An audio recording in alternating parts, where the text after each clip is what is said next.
Olá, o Grupo Cidade de Comunicação inicia hoje mais uma ferramenta do JC Franquias. É o JC Business, nosso novo espaço de discussão sobre o mundo dos negócios, sempre com um convidado de renome que faz a diferença na economia. E nosso bate-papo de estreia será com Eduardo Gomes de Matos, fundador da Gomes de Matos Consultoria, mentor de grandes empresas, um homem que pensa negócios e vai conversar com a gente hoje sobre a nova gestão, que é inclusive tema do seu último livro. Mas antes da gente começar, eu quero que você se inscreva no nosso canal no YouTube do GC+, e também ative as notificações e deixe lá o seu like. Eduardo, seja bem-vindo à nossa estreia do JC Business. Um prazer estar aqui com você, Bianca. Prazer é meu. Bom, a gente vai começar pela obra, né, que reúne aí as suas principais ideias para que grandes líderes empresariais consigam, nessa nova gestão, reinventar suas organizações e vencer numa economia que também teve que ser modificada ao longo dos últimos anos, né? Então, para a gente começar esse bate-papo, rapidamente, que caminhos são esses? Esses caminhos é repensar a organização. Toda a gestão empresarial hoje ela tem um novo playbook. A maneira como nós administrávamos as nossas empresas está falida, ela não funciona mais. Então nós temos que nos adaptar e preparar a nossa empresa para essa nova realidade, esse novo contexto que nós estamos vivendo, que a gente chama da nova economia. O foco no consumidor é um dos grandes pontos dessa nova gestão? Exatamente. Bianca, a gente começa sempre todo o trabalho perguntando qual é o problema que a empresa resolve. Então, descobrir qual é o problema que você resolve do seu cliente, isso é fundamental. Então, o Uri Levine, que é um dos fundadores, um dos grandes empreendedores do mundo, fundador do Waze, ele diz que o empreendedor nunca deve se apaixonar pelo seu produto, pela sua solução, pela sua empresa, mas sim se apaixonar sempre pelo problema do cliente. Qual é o problema do cliente que você resolve? Então, esse é o ponto. Quando a gente buscar se adaptar a essa nova realidade, a gente tem que ser o que a gente chama de uma empresa customer centricity, uma empresa focada no cliente. Esse é o primeiro pilar da nova gestão. Se a empresa não tem muito claro como ela está agregando valor ao cliente, ela pode ficar irrelevante no mercado. E trazer esse cliente para próximo dela pode fazer a diferença na hora, né, de fechar negócios. Sem dúvida. Quando eu agrego valor para o cliente, quando eu tenho foco realmente no cliente, isso é um discurso que já existe há muito tempo dentro das empresas, né? A gente já vê vários livros escritos sobre isso. Muitas empresas proclamam que o cliente é o centro, que é o rei da sua empresa, mas na realidade é mais discurso, é mais falácia do que realidade. Para que a gente possa ter empresas hoje da nova economia, isso tem que se tornar verdadeiro. A empresa que não agregar valor, porque nós estamos vivendo uma transição de modelos de negócio. Então hoje a concorrência que nós tínhamos anteriormente, nós repetíamos modelos anteriores, que às vezes vinham de 3 gerações, pais, filhos e netos, mas que hoje esses modelos de negócio estão sendo impactados muito fortemente. Alguns mais fortemente, como, por exemplo, comunicação, como educação, como varejo, como tecnologia, que a gente chama no olho do furacão, no olho de toda essa mudança que a gente está vivendo, que é esse mundo que a gente chama de um mundo VICAI, né? Que é um mundo extremamente volátil, as coisas são muito rápidas e mudam muito rápido, Bianca. Extremamente incerto, nós não temos mais certezas. Então, hoje a gente tem que conviver com a imprevisibilidade. Sim. As empresas e as pessoas, todos nós buscamos a previsibilidade. Todos nós queremos previsibilidade. Os acionistas querem previsibilidade, os empregados querem previsibilidade, os clientes querem previsibilidade. Só que hoje nós vivemos num mundo imprevisível, extremamente incerto. E toda essa complexidade e também ambiguidade. Então, não existe mais a tirania do ou é isso ou é aquilo. Então, hoje nós vivemos a beleza do I. É isso, é o A, o B e o C. Então, nós vivemos essa diversidade e as empresas precisam aprender isso. E, por fim, inédito, porque muitas coisas que nós estamos vivendo desses últimos 2 anos são totalmente inéditas para todos nós. Pois é, mas dentro desse cenário incerto que você acabou de falar, o investimento, ele é um risco. Você testar novos produtos, novos tipos de serviço, né? Ele é um risco. Então, como minimizá-los? Exatamente. A gente tem que entender que o capitalismo ele trabalha com o quê? Com inovação. Ele trabalha destruindo o antigo, o novo destruindo o antigo. Quando eu busco essa inovação, quando eu busco construir algo novo, e isso não foi dito agora, isso foi dito no meados do século passado, por um grande economista chamado Joseph Schumpeter. Quando Schumpeter falava da destruição criativa, é justamente isso. Então, as empresas tradicionais, as empresas hoje do mercado, elas têm uma grande dificuldade. Por quê? Porque elas estão habituadas a um modelo de negócio já há muito tempo. Então, não está no cerne delas inovar. E o mercado inova muito mais rápido do que uma empresa somente inova. Então, se a gente não conseguir ter essa mudança de mindset, essa mudança de modelo mental, e nós trabalharmos a nossa empresa como se nós tivéssemos um portfólio de apostas, de private equity, onde a gente possa perceber quais são os negócios que agregarão valor para o cliente, a gente corre o risco de desaparecer. Existem alguns estudos, algumas tendências estatísticas que mostram que 40% das empresas nos próximos 9 anos desaparecerão. 40% das empresas a nível mundial. Porque ficaram no passado. Porque ficaram no passado. Porque usaram o modelo mental do passado. E é muito difícil para as empresas, vamos dizer, que hoje são excelentes operacionalmente e elas cresceram com esse objetivo de se tornarem grandes, mas muitas desaparecerão porque continuarão fazendo muito bem as mesmas coisas que elas sempre fizeram. E quando o novo precisa de uma diferença, né? O novo precisa que eu agregue valor. Então, se eu criar valor para esse cliente, eu tenho que gerar riqueza hoje no meu presente, mas eu tenho que criar valor com o novo. Então, essa ambidestria, eu saber gerenciar muito bem o meu presente, saber gerenciar o meu futuro, aí é onde está a dificuldade da maioria das empresas. O gestor precisa ser ambidestro, então. Pensar no hoje e no futuro. E no futuro. E a operação puxa todos os gestores para o hoje. Aqui no Grupo Cidade, puxa para a gente fazer o jornal de amanhã. Sim. Puxa para que a gente possa cumprir a nossa programação dessa semana.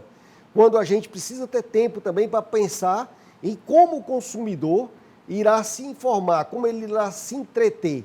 E o Grupo Cidade se preparar para essa nova realidade que há de vir pelos anos seguintes. Então, essa é a grande dificuldade que as organizações tradicionais têm. Eduardo, a internet ela faz parte do presente e certamente do futuro. Então, fazer essa fusão entre o físico e o digital, o uso das redes sociais, faz parte também desse processo de inovação. Excelente pergunta essa, Bianca. Porque, assim, quando nós tivemos o surgimento da internet, por volta de 1994, 1995, as pessoas apostavam que iam ser pouquíssimas pessoas que iriam utilizar. E utilizar para fazer pesquisa em museus, em grandes bibliotecas, coisas do tipo. Nunca ninguém já imaginou que ia mudar a forma como a gente vive, como a gente trabalha, como a gente se relaciona, como a gente compra, como a gente estuda. Então mudou a forma do mundo, né? E principalmente com o lançamento do iPhone em 2007. Então isso, vamos dizer assim, aumentou consideravelmente essa integração que você coloca entre o físico e o digital. Então, o metaverso que nós estamos falando hoje do Facebook, né? O metaverso 2016, em uma apresentação interna do Facebook, Zuckerberg já mostrava que ia trabalhar isso nos próximos 10 anos. Então, o Facebook, hoje o grupo Meta, eles trabalham com essa questão dos 3 horizontes, de gerenciar o meu bem hoje. Ele já tinha perspectiva de comprar, por exemplo, Instagram, já tinha perspectiva de trabalhar com WhatsApp e já tinha perspectiva de trabalhar nos próximos 10 anos. Então, para você ter uma ideia, 2018 foi o último ano que se abriu shopping nos Estados Unidos. Não se abriu mais shopping nos Estados Unidos. Por quê? Porque a facilidade, a segurança de entrega e a rapidez de entrega que nós temos num país como os Estados Unidos possibilita que o consumidor faça essa integração. E o metaverso vem ainda aumentar mais ainda esse phygital, que a gente chama, que é essa interação entre o digital e o físico. E a gente não pode deixar de falar de inteligência de dados, que ela é utilizada hoje por grandes empresas e por empresas que estão dando esse passo à frente, né? Exatamente. Então, por exemplo, existia no começo da primeira Revolução Industrial, o que é que movia, antes da Revolução Industrial, o que é que movia o mundo? Era a força do trabalho do homem e a força dos animais, era o que movia o mundo. E aí surge, então, a máquina a vapor e as empresas, então, vamos dizer assim, aumenta muito esse processo de industrialização quando a gente tem a máquina a vapor. Depois, nós tivemos a criação da eletricidade. Então, mudou da máquina a vapor para a eletricidade. Por volta também do século passado, surgiu, então, a computação. Então, nós saímos do vapor para a eletricidade para a computação. E hoje, o que move as empresas modernas, as organizações inteligentes que nós chamamos, é os dados, são os algoritmos. Então, basta você procurar alguma coisa no teu celular que você já começa a receber todas as propagandas. Não precisa mais nem procurar, né? Basta falar e você já está sendo ouvido. Exatamente. Impressionante. É impressionante. Então, as TVs inteligentes, o nosso celular, você fala e aí você pensa que é coincidência. Daí a pouco começa a aparecer anúncios para você sobre aquele assunto que você estava falando, né? É verdade. Você, como consultor, analisa os casos de sucesso, obviamente, como citou agora, né, há pouco, mas os fracassos também, para que eles sejam utilizados de outra forma nas empresas. Exatamente. Inclusive, eu acabei de ler um livro agora que fala justamente sobre isso, Bianca, que é Lições de $1 bilhão. Eles pegaram empresas que fracassaram e os seus executivos ou seus empreendedores perderam mais de $1 bilhão, né? É difícil porque todo mundo gosta de falar dos seus sucessos, mas as pessoas não gostam muito de falar dos seus fracassos. Mas eles relatam vários e vários estudos de caso, né? Um dos casos emblemáticos é a Kodak, sim, quando anos e anos e anos, décadas, se trabalhava com a fotografia impressa e a Kodak achava que aquilo ia continuar sendo a principal fonte de renda dela. Blockbuster também. Blockbuster, outro caso muito citado, né? Então nós temos várias e várias organizações que elas fracassaram porque elas não perceberam os sinais. Então hoje uma das coisas muito importantes que nós temos que ter dentro das empresas, os empresários, os executivos têm que estar muito atentos, são os sinais. Quais são os sinais fortes e quais são os sinais fracos? Então nós temos sinais fracos constantemente. Então, por exemplo, a tecnologia 5G vai mudar totalmente o sistema de comunicação mundial. Vai mudar totalmente a forma como a gente assiste, por exemplo, uma partida de futebol. Sim. Hoje nós já temos 5 estádios na China que têm 80 câmeras. Então, eu como consumidor posso escolher quais câmeras eu quero assistir aquele jogo. Entre as 80, posso fazer um mosaico de 80 câmeras na minha tela da minha TV para eu assistir aquele jogo. Então, cada vez mais, como é que isso vai impactar? Por exemplo, os carros autônomos. Como eles irão impactar, por exemplo, médicos ortopedistas? Será que o carro autônomo impacta médico ortopedista? Impacta, porque nós vamos ter menos acidentes, nós vamos ter menos traumas. Isso vai impactar a receita de um médico ortopedista. Isso vai impactar, por exemplo, a receita da Prefeitura de Fortaleza, porque os carros só andarão no limite da velocidade permitida. Então não terá mais excesso de velocidade. O carro não vai ultrapassar um sinal vermelho. Então, esses sinais, a gente tem que perceber quais são esses sinais para o que a gente chama, o que a gente coloca no nosso livro que a gente criou, Bianca, chamado Método CIA, que é captar, interpretar e agir. Então, eu tenho que captar esses sinais, interpretar como esses sinais afetarão a minha empresa, o meu cliente, e agir, me antecipando a essas mudanças ou me adaptando a essas mudanças que irão acontecer. Verdade. Agora, a gente está falando muito do externo, né, de como enxergar o que está do lado de fora das nossas empresas, mas dentro também é muito importante formar uma equipe que esteja voltada com essa nova forma de gestão, também é fundamental para que a empresa avance, né, tenha mais sucesso. Fundamental. Bianca, esse ponto é um dos pilares da nova gestão, que é time extraordinário. E começa pelo empresário, começa pela liderança da empresa. A liderança da empresa ela tem que estar muito aberta, ela tem que acabar com... E aí entra a cultura também, que é um outro pilar, porque as pessoas são administradas, gerenciadas de acordo com a cultura da empresa. Sim. Então, aquele modelo antigo que as empresas utilizavam de comando, cobrança e controle, de fiscalização das pessoas, de microgerenciamento, aquilo acabou. As pessoas hoje querem o quê? Muito mais autonomia, busca da excelência, propósito. As pessoas trabalham em busca de propósito e não mais só de um trabalho. As pessoas querem se realizar também no que elas fazem. Então, isso mudou completamente a forma também da gente conseguir atrair e reter talentos na nossa organização. As equipes estão mais livres, então, para criar. Muito mais livres. Antigamente, se eu queria montar uma loja, por exemplo, eu tinha que ter dinheiro para alugar a loja, para estruturar a loja, né, para comprar os produtos da loja, para fazer propaganda da loja, tinha um monte de despesa, muito de custos. Na nova economia, isso não é mais necessário. Eu preciso somente de um celular. E num celular, eu faço a minha coleção, tiro fotos, posto, vendo através... Eu não preciso mais desse capital.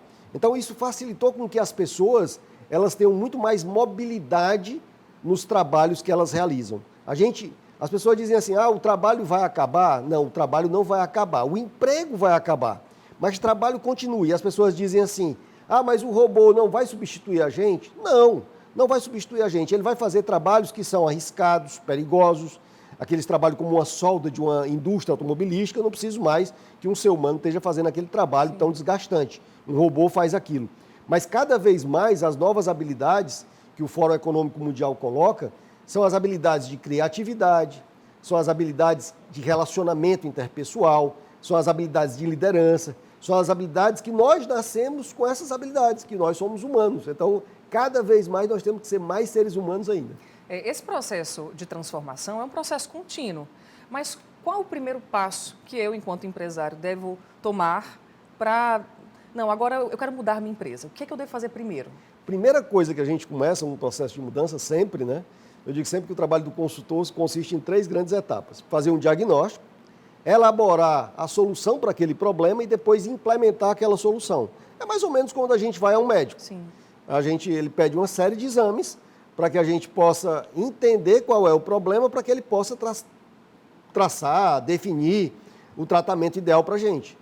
Quando eu quero me preparar para essa nova economia, e também nós colocamos isso no livro, nas últimas páginas, ele encontra um QR Code que leva ele para um assessment, onde ele faz justamente esse diagnóstico nesses 7 pilares, que é justamente clientes fãs, nova estratégia, nova cultura organizacional e modelo de gestão, arquitetura da empresa dele, time extraordinário, excelência operacional e crescimento e longevidade. Então, ele tem, o primeiro passo é ele fazer esse diagnóstico, para entender em quais dessas áreas são as prioritárias para que ele possa mudar o seu modelo mental. Agora, se ele não mudar o modelo mental e dizer assim, time que está ganhando não se mexe, né? Nós sempre fizemos assim, vamos sempre continuar fazendo assim, que a gente chama da síndrome da Gabriela, né? Eu nasci assim, vou morrer assim. Não adianta ele começar a fazer um diagnóstico. Ele tem que entender que ele tem que se adaptar a essa nova realidade. Livro com QR Code já é um processo de transformação, né? Exatamente. A gente tem que sempre estar unindo esses 2 pontos. Sim. Então, o QR Code leva não só para o diagnóstico, mas leva para alguns e-books, alguns conceitos também que a gente coloca para dar ferramentas para o empresário trabalhar. O nosso grande papel é evitar que 40% das empresas fechem, que essas empresas irão à falência nos próximos 9 anos. Então, o nosso trabalho é justamente isso, é evitar, contribuir para diminuir esse índice, preparando essas empresas para a nova economia. E você, como consultor, acha que essas empresas estão preparadas para isso? 40% é um percentual muito alto, né? Esse percentual, alguns estudos que a própria Cisco, que é uma das empresas de tecnologia, líderes mundiais de tecnologia, ela faz. Então, esse processo, tem alguns estudiosos que acham que são até maiores do que o percentual, até maiores. Porque algumas empresas dessas, talvez, tenha a morte que a gente chama morte hindu, né? Que é aquela morte lenta, que vai definhando até morrer, e tem a morte judaico-cristã, que é a nossa, que acabou aqui e a gente considera a morte. Então, Ernest Hemingway tem um livro dele, que ele fala, O Sol Também Se Levanta, que tem um diálogo entre 2 empresários, entre 2 amigos. E um pergunta assim para o outro, disse assim, rapaz, como é que você foi à falência? Ele disse, eu fui de repente, devagar e de repente, né? Então é o que a gente está vivendo hoje, é devagar e de repente, as coisas vão sendo maturadas e às vezes as pessoas não percebem aqueles sinais dessa mudança, dessa transformação e quando vê o negócio dele já está defasado. E isso, a mesma coisa é com, vamos dizer, com nós profissionais. Os profissionais terão que mais de 1 milhão de pessoas terá que fazer um processo forte de upskilling, reskilling, adquirir novas habilidades nesses próximos 9 anos. Porque senão elas ficarão sem trabalho e sem emprego. A organização como um todo tem que mudar, né? Não Exatamente. Apenas a base, não apenas o fim da estrutura. Agora, para a gente encerrar aqui nosso papo, uma palavra que defina, que seja pilar dessa nova gestão. A nova gestão somos eternos aprendizes no futuro. Tá certo. Eduardo Gomes de Mato, a gente agradece muito a participação aqui nesse bloco de estreia, né? Obrigado, do JC Bianca. Business. Foi muito boa a conversa, que a gente tem outras daqui para frente. Obrigado, Bianca. Agradecer a você, ao Grupo Cidade, por sempre ser inovador e sempre estar trazendo conteúdo relevante para a nossa sociedade. É a gente que agradece. Você já sabe, né? Mais uma vez eu lembro. Acesse o nosso GC+, no YouTube, também se inscreva, ative as notificações e deixe lá o seu like. Até a próxima. Tchau.